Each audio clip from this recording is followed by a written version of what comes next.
गुरुर्ब्रह्मा गुरुर्विष्णु गुरुर्देवो महेश्वरा गुरुर्साक्षात् परं ब्रह्म तस्मै श्रीगुरुवे नमः। नीलाम्बुजश्यामलकोमलंगं सीतासमारोपित्वामभागं पानो महाशायकचारुचापं नमामि रामं रघुवंशनाथम्। त्वमेव माता च पिता त्वमेव बन्धु च सखा त्वमेव विद्या च द्वरणं त्वमेव सर्वं मम देवदेव। वासुदेवसुतं देवं कंसं चाणूरमर्दनं देवकी परमानन्दं कृष्ण वन्दे जगद्धाम। प्रिय बंधुओं, देवियों व सज्जनों, इंसान की जिंदगी कम है और दबाव ज्यादा है, इसलिए लोगों के जीवन में खिलापन दिखाई नहीं पड़ता। मनुष्य की पूरी जिंदगी कुंठाओं से घिरी रहती है।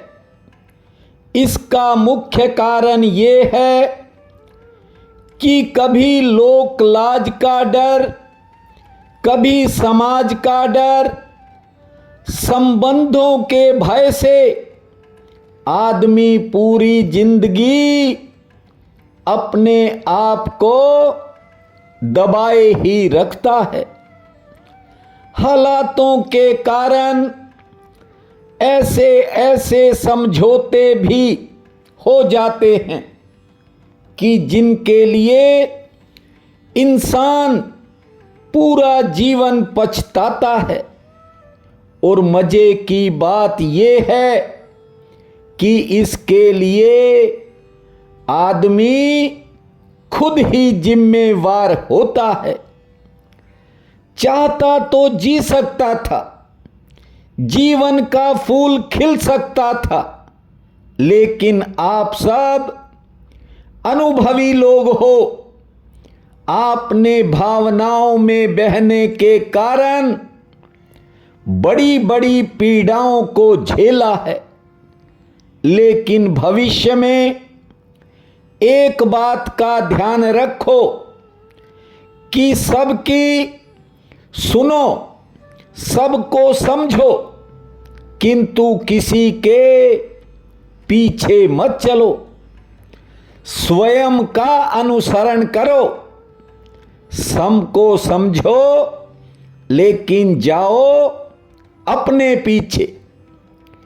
देव ऋषि नारद जी ने वृंदावन में जब भक्ति के दुख को सुना, उसकी पीड़ा का गहराई से चिंतन किया, उसके बाद नारद जी ने भक्ति को तो आश्वासन दे दिया कि मैं तेरे पुत्रों ज्ञान और वैराग्य को तरुण कर दूंगा, अर्थात जवान बना दूंगा। लेकिन उनके मन में ये संदेह बराबर बना रहा कि आखिर ज्ञान और वैराग्य जवान कैसे होंगे। वृंदावन से निकलकर देव ऋषि नारद बहुत से स्थानों पर गए। ऋषि मुनियों, साधु महात्माओं से मिले।